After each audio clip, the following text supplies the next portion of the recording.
Hello दोस्तों, good evening. Bihar में graduation का नंबर 1 चैनल ऑल इन 8454 में आप सबका स्वागत है।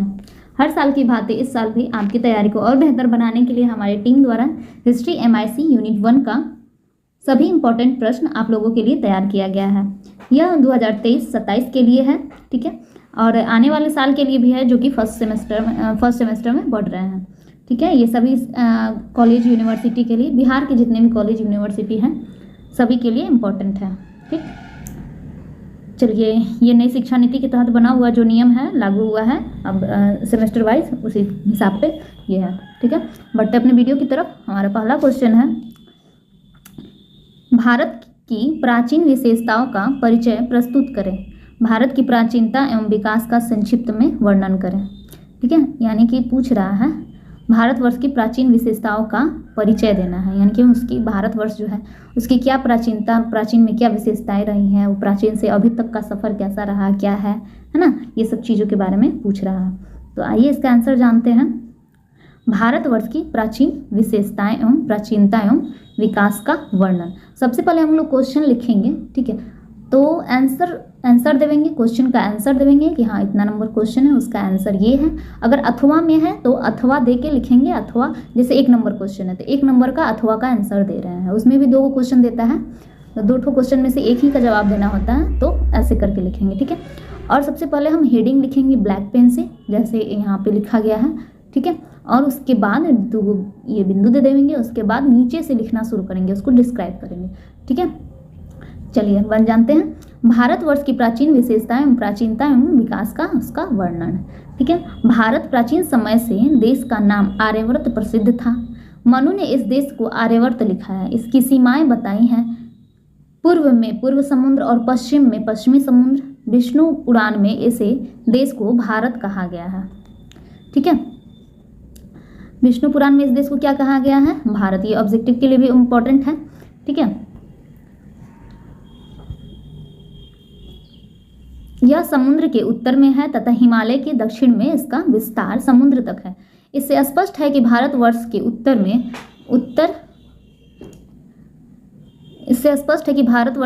में हिमालय, दक्षिण में दक्षिण समुद्र, पूर्व में पूर्व समुद्र और पश्चिम में पश्चिमी समुद्र है।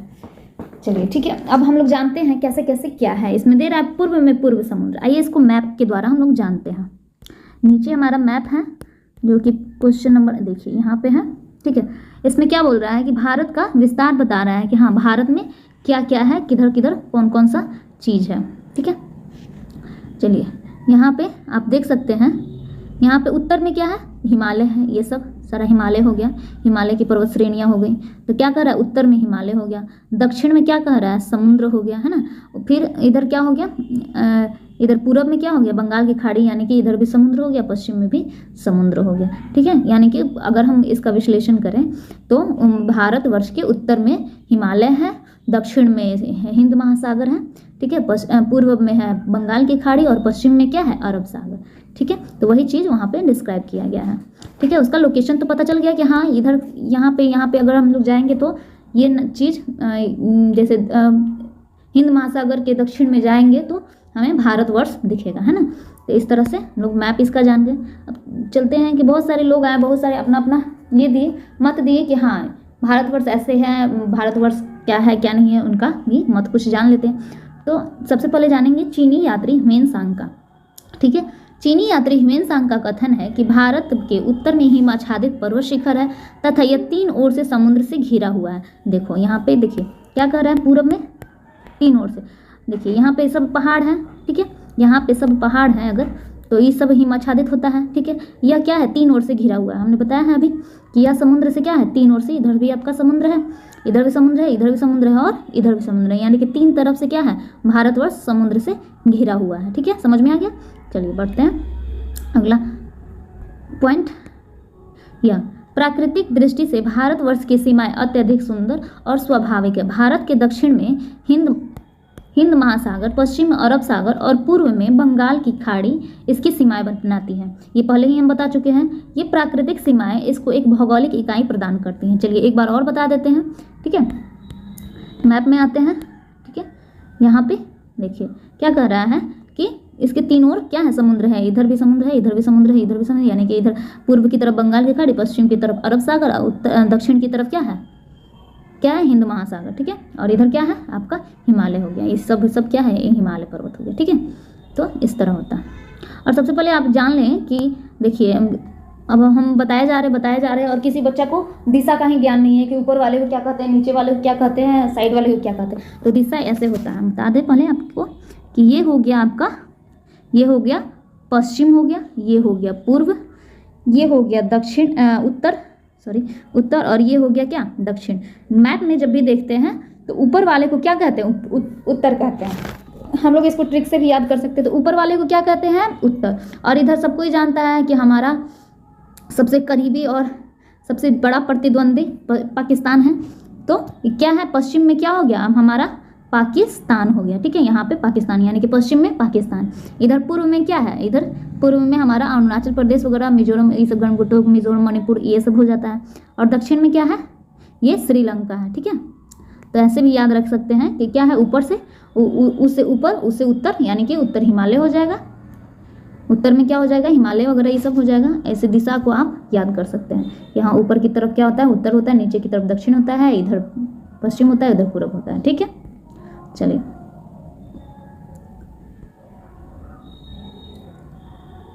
ये प्राकृतिक सीमा, इसको भौगोलिक कहते हैं। प्रकृति ने भारतवर्ष को एक दुर्भेद्य विशाल दुर्ग का रूप प्रदान किया है। इसकी सुंदर सुदृढ़ सीमाएं हैं, ऊंचे पर्वतों और गहरे समुद्रों से घिरी हुई है, हमने अभी डिस्क्राइब कर चुके हैं।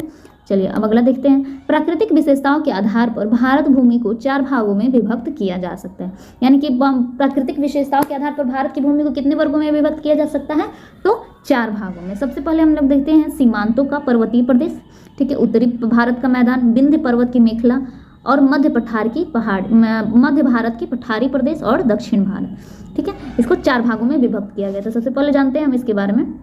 देखिए जब भी आप एग्जाम में लिखेंगे ऐसे ही पॉइंट बनाकर लिखेंगे, ठीक है, उसको अलग कलर से लिखेंगे, डिस्क्राइब अलग पेन से करेंगे और पॉइंट जो है उसको अलग पेन से लिखेंगे, ताकि एग्जामिनर को दिखे कि हाँ बच्चा मेहनत किया है ना। उसमें थोड़ा सा कलर दिखता है तो सुंदर भी लगता है और ये भी लगता है। चलिए, भारतवर्ष के उत्तरी सीमांत पर पूर्व से पश्चिम तक विस्तृत लगभग 3000 किलोमीटर लंबी और यहाँ पे छूट गया है, लंबी चौड़ी दुर्गम हिमाच्छादित हिमालय पर्वत की श्रृंखलाएं हैं। पर्वतीय प्रदेश होते हुए भी हिमालय का यह भूभाग अनेक स्थानों पर आबाद रहा है। यहाँ पर वनस्पति, पशु, पक्षी, खनिज द्रव्य मिलते हैं।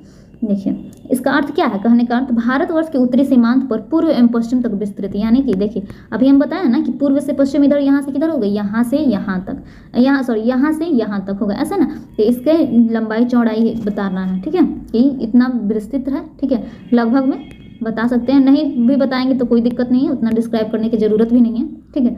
ये और क्या है, दुर्गम हिमाच्छादित हिमालय पर्वत श्रृंखलाएं हैं। क्या है, हिमालय की पर्वत श्रृंखलाएं हैं, ठीक है।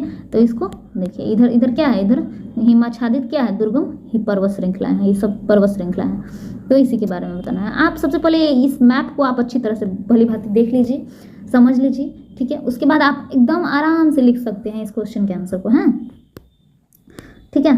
यहाँ पे क्या है, पशु पंक्षी अनेक प्रकार के, भारत में क्या है, अनेक प्रकार के पशु पंक्षी पाए जाते हैं। यहाँ पे वनस्पतियाँ हैं, खनिज पदार्थ हैं, द्रव्य हैं, है ना, सब चीज़ की उपलब्धता है। तो ये क्या है, भारत एक अपने आप में एक संपन्न है ना। मौर्य तथा गुप्त वंशी राजाओं ने इन सब प्रदेशों को अपने साम्राज्य के अंतर्गत समाविष्ट करके विशाल भारतवर्ष की सीमाएं निर्धारित की हैं, ठीक है। इस वक्त क्या थे, मौर्य तथा गुप्तवंशी राजा, ठीक है। मौर्य वंश और गुप्त वंश दोनों महान शासक थे। गुप्त वंश में और मौर्य वंश में बहुत महान शासक हुए। इन्होंने सभी प्रदेशों को जीतकर एक साम्राज्य के अंतर्गत, यानी कि एक राज्य के अंतर्गत इसको समाविष्ट करके विशाल भारतवर्ष की सीमाएं निर्धारित की। पहले भाई भारत क्या था, छोटे छोटे टुकड़ों में विभाजित था, तो वो जीतते गए और सबको एक राज्य में पिरोते गए कि हाँ ये भारतवर्ष है ना। हिमालय पर्वत की ऊंचाइयों और दुर्गमता ने भारतवर्ष की सदा रक्षा की है। अब इसका कहने का अर्थ है, देखिए यहाँ पे क्या है, हिमालय पर्वत है, ठीक है, यहाँ पे हिमालय पर्वत है। अब यहाँ पे आपको सड़क से बोला जाए कहीं जाने के लिए तो आप 2 मिनट में जा सकते हैं, लेकिन अगर कहा जाए बाबू उस तरफ पहाड़, हिमालय पर्वत पे चढ़ के, चाहे पहाड़ पे चढ़ के, चाहे 10 किलोमीटर ऊपर चढ़ के आप कहीं जाओ तो आप जा सकते हैं, नहीं जा सकते हैं। तो ये क्या है, दुर्गम रास्ता है, तो इसकी क्या किया है, हमेशा क्या किया है, रक्षा किया है। तो वही बात कर रहा है, हिमालय पर्वत की ऊंचाइयों और दुर्गमता ने भारतवर्ष की सदा से रक्षा की, परंतु पश्चिमोत्तर सीमाओं पर स्थित दर्रों से आक्रमणकारी इस देश में प्रविष्ट होने में सफल हुए। अब देखिए पश्चिमोत्तर दर्रा किधर है, चलिए अब जानते हैं। देखिए पश्चिम उत्तर, ये यहाँ पे हो गया हमारा पश्चिम और ये हो गया उत्तर। तो जो भी आक्रमणकारी हैं इसी समय इधर से आए, ठीक है, इधर की दिशा से ही आए। ये पश्चिम उत्तर, इधर सब पंजाब सिंध ये सब पड़ता है, उसी में सब आए हुए हैं, ठीक है। यहीं से आप लोग प्रविष्ट करने में सफल हो, क्योंकि इधर उतना पहाड़ वगैरह नहीं है, लेकिन इधर इस साइड जितना भी जाइएगा इधर सब पहाड़ ही मिलेगा, है ना। तो इसलिए इधर से इधर सड़क मार्ग था तो आराम से आ गए, ठीक है। इन्होंने इस महान देश के आक्रमण करके अपना साम्राज्य बनाने में सफलता की। वही कि यहाँ पे आक्रमण कर दिए और आराम से अपना साम्राज्य स्थापित कर लिए। उत्तर भारत का मैदान, हम जानते हैं अगला पॉइंट, उत्तर भारत का मैदान हिमालय के दक्षिण में और विंध्य पर्वत की मेखला के उत्तर में उत्तरी भारत का मैदान है। यह हिमालय की तराई से लेकर विंध्य पर्वत की मेखला तक तथा सिंधु नदी से ब्रह्मपुत्र घाटी तक, सॉरी यहाँ पे घाटी होगा, घाटी तक फैला हुआ है, ठीक है। अब चलिए इसका लोकेशन थोड़ा देख लेते हैं, कहाँ से कहाँ तक बताया। हिमालय के दक्षिण में, यानी कि हिमालय, देखिए हमारा भी हिमालय कहाँ है, हिमालय ये रहा, तो ये हिमालय के किधर आ रहा है, ये दक्षिण में आ रहा है। ये क्या हो गया, इधर क्या हो गया, दक्षिण में आ गया, है ना।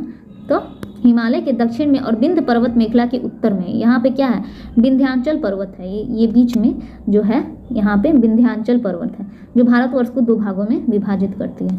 तो यहाँ पे भी इस मेखला के क्या कह रहा है, मेखला के उत्तर में उत्तरी भारत का मैदान है, यानी कि विंध्य पर्वत के उत्तर में उत्तरी भारत का मैदान है। यह हिमालय के तराई से लेकर विंध्य पर्वत की मेखला तक तथा सिंधु नदी से ब्रह्मपुत्र घाटी तक फैला हुआ है।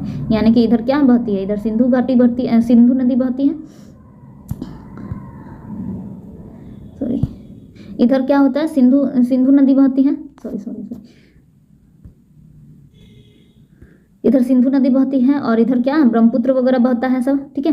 तो इधर आपका इधर क्या हो, यानी कि इधर से लेकर पूरा इधर फैला हुआ है, यहाँ से लेकर ये सब फैला हुआ है, उसी के लोकेशन के बारे में बता रहा है ना। सिंधु तथा उसकी सहायक नदियां एक ओर पश्चिम में तथा गंगा और उसकी सहायक नदियां दूसरी ओर पूर्व में इस मैदानी भाग को सिंचित करती है। यह भूभाग में विश्व में सबसे अधिक अनुत्पादन करने वाला क्षेत्र हो गया है। अब देखिए कहाँ पे अनाज ज़्यादा होगा, जहाँ पे नदियाँ होंगी, जहाँ सिंचाई का साधन होगा। तो यहाँ पे क्या है, हमारे भारतवर्ष में नदियों का जाल है, पूरा नदियाँ, जहाँ भी देखिए नदियाँ हैं, पर्याप्त मात्रा में नदियाँ उपलब्ध है, जिससे यहाँ पे क्या होता है, अन्न उत्पादन अधिक होता है, सिंचाई अधिक होता है ना, तो ज़्यादा वनस्पति हम लोगों को प्राप्त होता है। गंगा का मुहाना और ब्रह्मपुत्र की घाटी प्राचीन समय में अधिकांश तो उत्तर भारत प्राय अनेक छोटे छोटे राज्यों में बटा रहा। यानी कि गंगा का जो मुहाना और ब्रह्मपुत्र घाटी का जो मुहाना था, पहले प्राचीन समय में क्या था, अलग अलग राज्यों में, आपने सुना होगा मगध राज्य है ना, मगध था, इधर बहुत सारा वैशाली था, ये सब करके छोटे छोटे राज्यों में ये बटा हुआ था, ठीक है। भारत का मुख्य रूप से इसी प्रदेश का इतिहास रहा है, यानी कि वैशाली वगैरह, ये सब मगध, ये सब जितने भी प्राचीन में नाम थे, इन सब का उसी समय का इतिहास हम लोग आज पढ़ते हैं कि हाँ ये भारतवर्ष का इतिहास है। चलिए, विंध्य पर्वत की मेखला, भारतवर्ष के ठीक मध्य में विंध्य पर्वत की मेखला बंगाल की खाड़ी से प्रारंभ होकर राजपूताना में अरावली की पहाड़ियों तक चली गई है। यह मेखला उत्तर भारत और दक्षिण भारत को क्या करती है, अलग करती है। विंध्य पर्वत से निकलने वाली अनेक नदियां चंबल, काली, सिंध, बेतवा, केन, सोन आदि उत्तर की ओर बहकर यमुना से गंगा में मिल जाती है। चलिए अब मैप में जानते हैं ये कहाँ से कहाँ तक फैली हुई है विंध्य पर्वत की मेखला। अभी हम बताएं भी हैं कि विंध्याचल पर्वत जो है, नाम तो सभी ने सुना होगा, विंध्याचल पर्वत भारत को 2 वर्गों में विभाजित करता है। तो ये विंध्य पर्वत हो गया आपका, ठीक है। और यहाँ से बहुत सारी नदियाँ निकलती हैं जो इधर जाके बंगाल की खाड़ी में सब गिरती हैं और क्या करती है, भारत को सब सिंचित करते जाती है। अब जहाँ जहाँ से नदियाँ निकलेंगी सब सिंचित करेंगी कि नहीं, तो इससे यहाँ पे खेती वगैरह सब अच्छा से होता है ना। वनों और खनिज संपदा की दृष्टि से विंध्य मेखला प्रदेश बहुत अधिक समृद्ध है, क्योंकि विंध्य पर्वत से निकलती हैं बहुत सारी नदियाँ, विंध्याचल से बहुत सारी नदियाँ का उद्गम होता है, बड़ी बड़ी नदियाँ निकलती हैं। तो इसमें क्या होगा, इधर के सब क्षेत्र क्या होंगे, अधिक समृद्ध होंगे, यहाँ पे कृषि पैदावार वगैरह सब बहुत ज़्यादा होगा, ठीक है। तो इस तरह दक्षिण भारत के बारे में जानते हैं। दक्षिण भारत विंध्य पर्वत के दक्षिण में एक त्रिभुजाकार प्रदेश है। इसके उत्तर में विंध्य पर्वत तथा पश्चिम में अरब सागर, पूर्व में बंगाल की खाड़ी और दक्षिण में हिंद महासागर। चलिए इतना पढ़ते हैं। यह उत्तर में सर्वाधिक चौड़ा है तथा दक्षिण की ओर क्रमशः पतला होता जाता है। कुमारी अंतरिक्ष में दोनों भुजाएं मिलकर कोण बनाती हैं। चलिए इतना ही हम लोग पहले समझेंगे, इतना समझते हैं। देखिए दक्षिण भारत विंध्य पर्वत की दक्षिण त्रिभुजाकार प्रदेश है। यहाँ पे हम लोग देखते हैं मैप में, यहाँ पे क्या है, दक्षिण भारत है। और यहाँ पे क्या बनाती है, दक्षिण भारत, यानी कि यहाँ से ये अगर ये हो गया तो ये क्या हो गया, ये सारे संपूर्ण देश क्या हो गया, इधर से जितने भी राज्य हैं ये क्या होंगे, दक्षिण भारत के राज्य होंगे। और क्या कह रहा है कि ये त्रिभुजाकार क्षेत्र बनाती है, तो दिख रहा है यहाँ पे त्रिभुजाकार क्षेत्र बनाते हुए। तो ये क्या करती है, दक्षिण भारत की इधर त्रिभुजाकार क्षेत्र बनाती है। और यह पतला से क्या कर रहा है कि चौड़ा से, पहले मुंह पर चौड़ा है यानी कि इधर चौड़ा है, और इधर से क्या है, पतला होते गया है यहाँ पे, है ना। तो कुमारी अंतरिक्ष में जाके यहाँ पे एकदम त्रिभुजाकार हो गया है। तो यही बात उसमें लिखा गया है, यही करना है कि हाँ दक्षिण भारत से इधर जाते जाते सर्वाधिक, ये उत्तर में यह सर्वाधिक चौड़ा है तथा दक्षिण की ओर क्रमशः पतला हो जाता है। और अंत में कुमारी अंतरिक्ष में दोनों भुजाएं मिलकर कोण बनाती। प्राचीन काल से दक्षिण भारत अनेक राज्यों में विभक्त रहा। कलिंग, कोरोमंडल, चोल, पांड्य आदि अनेक स्वतंत्र शक्तिशाली राज्य यहाँ पे रहे। यहाँ पे प्राचीन काल में, पहले के ज़माने में क्या थे, यहाँ पे अलग अलग वंशी रहते थे, अलग अलग वंश के लोग रहते थे, जैसे कलिंग, कोरोमंडल, चोल, पांड्य आदि अनेक स्वतंत्र शक्तिशाली राज्य यहाँ पे रहे हैं। ठीक है, तो वही उस समय का इतिहास है ना। समय समय पर उत्तरी भारत में अनेक शक्तिशाली चक्रवर्ती सम्राट हुए, यानी कि उत्तरी भारत में जो महान शासक, देखिए चक्रवर्ती सम्राट का अर्थ हम बताते हैं। जो उत्तर भारत में है ना, चक्रवर्ती उसको कहा जाता था जो सबसे महान हुआ करता था, उसको हम लोग क्या करते थे, चक्रवर्ती की उपाधि देते थे। उधर के लोग उन्हें चक्रवर्ती सम्राट कहते थे, यानी कि जिस एक राज्य का राजा है और 2-4 राज्य आसपास के अनेक राज्यों को जीत लिया है और उसे क्या कर रहा है, टैक्स अपने यहाँ मंगवा रहा है, तो ये क्या हो जाएगा, चक्रवर्ती राजा हो जाएगा। ठीक है, चलिए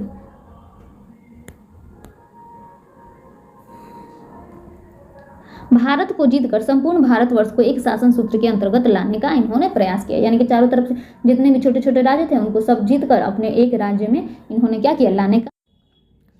राजनीतिक दृष्टि से 1947 में भारतवर्ष का विभाजन हुआ तो पश्चिम में पश्चिम पाकिस्तान, पंजाब, सिंध और सीमा प्रांत तथा पूर्व में पूर्वी पाकिस्तान, पूर्वी बंगाल बना, किंतु पूर्वी क्षेत्र अब स्वतंत्र बांग्लादेश हो गया है।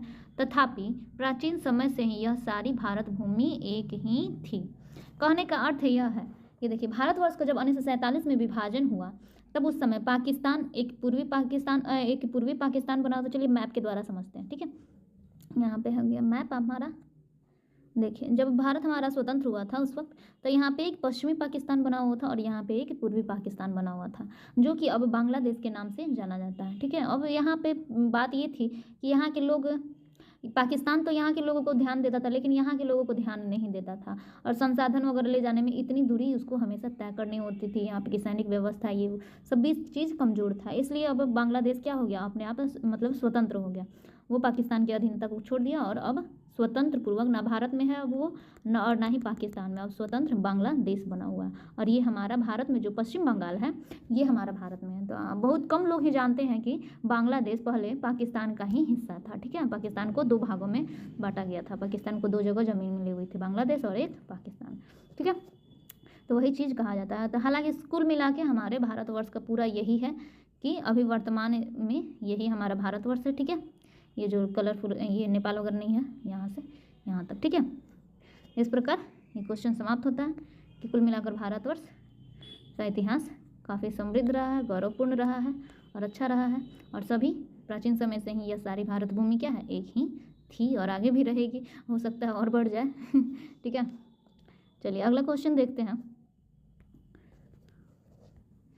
भारतीय संस्कृति से आप क्या समझते हैं? भारत देश का नाम भारतवर्ष कैसे पड़ा, अथवा या भारत के पर्याय नामों की शाश्वतता को प्रमाणित करें। यहाँ पे 2 क्वेश्चन दे दिया गया है, इसलिए कि क्वेश्चन घुमा कर भी पूछा जाता है, इसलिए आपको परेशान नहीं होना है। अगर ये क्वेश्चन पूछे तब भी यही आंसर होगा और ये क्वेश्चन पूछे तब भी यही आंसर होगा। क्वेश्चन अनेक और आंसर सिर्फ एक है। ठीक है, चलिए हम जानते हैं इस क्वेश्चन के बारे में। यहाँ पे कह रहा है कि भारत देश का नाम भारतवर्ष कैसे पड़ा, इसको हम लोगों को बताना है कि भारतवर्ष का नाम भारतवर्ष कैसे पड़ा था। आइए इसके बारे में जानते हैं कैसे पड़ा। प्राचीन समय में एक ऐसा माना जाता है कि दुष्यंत के पुत्र भरत के नाम पर इसका नाम भारत पड़ा। महाभारत युद्ध से पूर्व कुछ पीढ़ियों पहले पुरुवंश में दुष्यंत नाम का एक राजा हुआ करता था। उसका पुत्र भरत बहुत पराक्रमी था। हम लोग 4th या 5th क्लास में एक चैप्टर पढ़े होंगे जिसमें एक बच्चा रहता है और उसकी माँ वन में रहती है और वो बच्चा शेर का दांत गिनता रहता है। तो वही कहानी वही भारत है जिसके नाम पर आगे चल कर वही भारत हुआ और उसी के नाम पर क्या पड़ा, हमारे देश का नाम भारत पड़ा।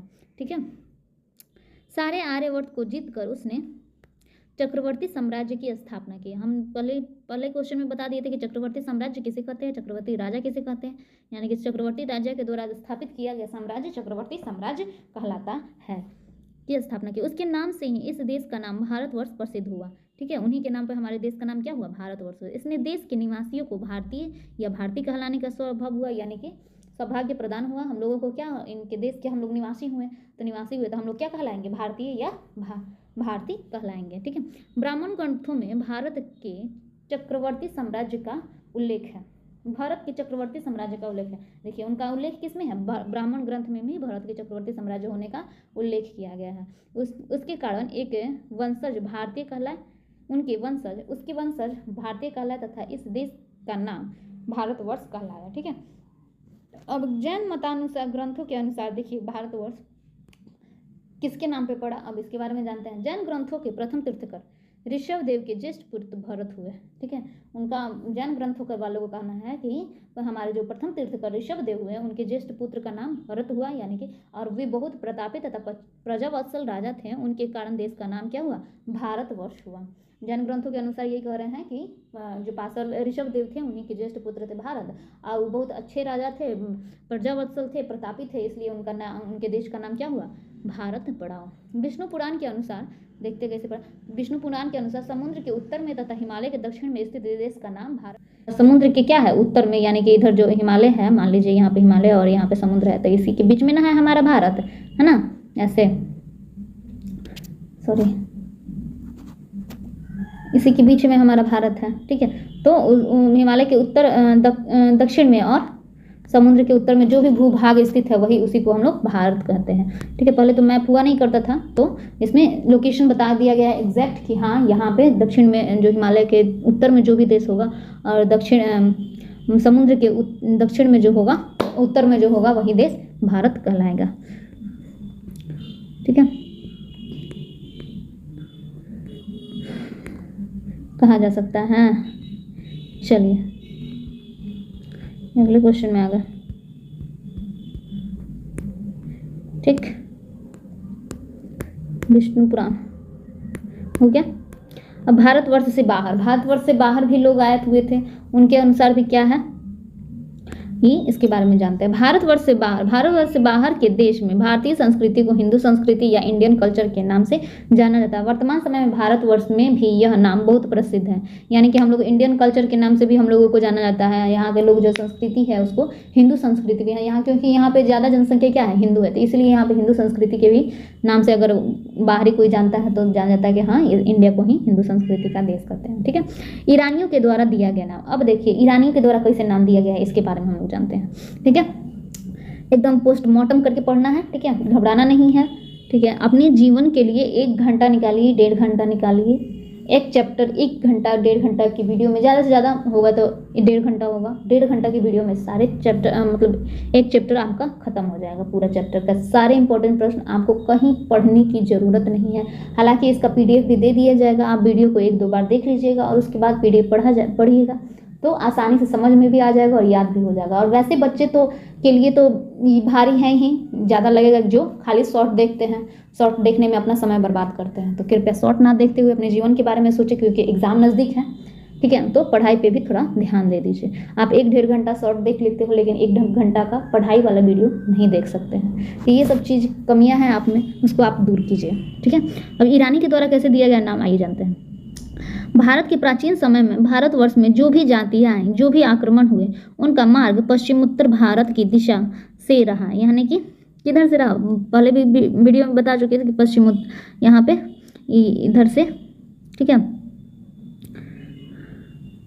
इधर से यहाँ पे हमारा भारत हो गया, तो इधर की तरफ से सब ईरानी लोग आक्रमण किए और अपना राज्य साम्राज्य स्थापित किए। ठीक है, तो पश्चिमोत्तर भारत से रहा। इस देश में प्रवेश करने के लिए सिंधु नदी को पार करनी थी, अतः सिंधु नदी के नाम पर भी इस देश का नामकरण हुआ। अब देखिए सिंधु नदी है वहाँ पे और उसको पार करनी होती है। ठीक है, अब ये लोग करता क्या था, ये लोग को तो साफ साफ बोलने आता नहीं था, एकदम, ठीक है। तो ये लोग क्या करता था, ह को जो ना ईरानी फारसी भाषा में संस्कृत भाषा के स का उच्चारण ह है करते थे, यानी कि लोग ह जो पढ़ता, स जो था ना, जो भी नाम स था उसको ह पढ़ा। जैसे सिंधु को क्या पढ़ता था लोग, हिंदू पढ़ता था लोग। तो हम लोग कहते हैं सिंधु नदी, तो वो लोग कहता होगा हिंदू नदी, हिंदू नदी, हिंदू नदी। तो इसी उच्चारण में भिन्नता के कारण ईरानी भाषा में सिंधु को क्या कहते हैं, हिंदू कहते हैं, हिंदू कहा गया। इस कारण इस देश का नाम हिंदुस्तान हुआ और यहाँ के निवासी हिंदू कहलाए, ठीक है। इस तरह हमारा देश का नाम क्या हो गया, हिंदुस्तान हो गया, और यहाँ के निवासी क्या कहलाए, हिंदू। ईरानियों द्वारा दिए गए हिंदू और हिंदुस्तान नाम इस देश में भी बहुत प्रचलित है। यहाँ पे हम लोग हिंदुस्तान के नाम से अगर कोई कहे तो हाँ एकदम सब कुछ जान जाता है कि हाँ हिंदुस्तान हम लोग का देश है ना। चलिए, सिकंदर का आक्रमण, उसका क्या दिक्कत हुआ, वो भी एक नाम दिया था, उसने क्या नाम दिया था, इसके बारे में जानते हैं। सिकंदर के आक्रमण, सिकंदर ने भारतवर्ष पर आक्रमण करते हुए सिंध नदी को पार किया। हिंदू पद के अनुकरण में उन यूनानियों ने इस नदी को इंडस कहा। इससे देश का नाम इंडिया प्रसिद्ध हुआ तथा यहाँ के निवासी इंडियन कहलाए। पश्चिम देशों में ये पद अधिक प्रचलित हुए। अंग्रेजों के प्रभाव के कारण ये इंडिया और इंडियन पद काफी प्रचलित हुआ। अंग्रेजों ने इस देश को इंडिया तथा यहाँ के लोगों को इंडियन कहा गया, ठीक है। अब देखिए, सिकंदर जब आक्रमण किया तो उसने क्या किया, जो सिंधु नदी थी उसको उसने क्या कहा है, इंडस नदी नाम दिया, और इस देश का नाम क्या कर दिया, इंडस से क्या कर दिया, इंडिया कर दिया, ठीक है। इस देश का नाम क्या किया, इंडस से इंडिया कर दिया, और इस प्रकार हमारे देश का नाम और क्या पड़ गया, इंडिया पड़ गया, और यहाँ के निवासी क्या हो गए, इंडियन हो गए, ठीक है। ये भी काफ़ी प्रचलित है। अभी काफ़ी वाद विवाद भी चल रहा है इंडियन को लेकर, इंडिया को लेकर, है ना। तो अंग्रेजों ने इस देश को इंडिया तथा यहाँ के लोगों को इंडियन कहा जाता है। इनके अनुकरण में इस देश के तत्कालीन राजाओं ने इन नाम को आधिकारिक रूप से स्वीकार किया। यहाँ के राजा तो भोले भाले होते थे, उस वक्त वो अर्थ तो जानते नहीं थे, तो आराम से इन्होंने चुपचाप स्वीकार कर लिया कि चलो भाई ये भी हमको कह लो, हिंदुस्तान कह लो, इंडिया कह लो, आर्यावर्त कह लो, है ना। तो निष्कर्ष के रूप में हम कह सकते हैं, जैसे निष्कर्ष, ठीक है। इस प्रकार इस देश का नाम भारतवर्ष, हिंदुस्तान और इंडिया है। यहाँ की जनता भारतीय, हिंदू और इंडियन है। इस देश की प्रधान जाति आर्य रही है, इसलिए आर्य संस्कृति, भारतीय संस्कृति, इंडियन कल्चर पदों का समान अर्थ है, ठीक है। हम लोग निष्कर्ष में कहते हैं, इस प्रकार हम लोग को कोई भारतवर्षी भी कह सकता है, हिंदुस्तानी भी कहता है, हम लोग सर्व स्वीकार कर लेते हैं, इंडियन भी कहता है, हम लोग सर्व स्वीकार कर लेते हैं, हम लोग को कोई दिक्कत नहीं है, कोई बुरा नहीं मानता है ना। तो इस तरह हम लोग क्या किए, शुरू से ही हम लोग जो भी लोग कहा हम लोग स्वीकार करते गए, ठीक है। हमारी ये कल्चर और संस्कृति यही कहती है, ठीक है। अब हम लोगों को हमारी संस्कृति को भारतीय संस्कृति कहे, इंडियन कल्चर कहे या आर्य संस्कृति कहे, सबका क्या है, समान अर्थ है, ठीक है।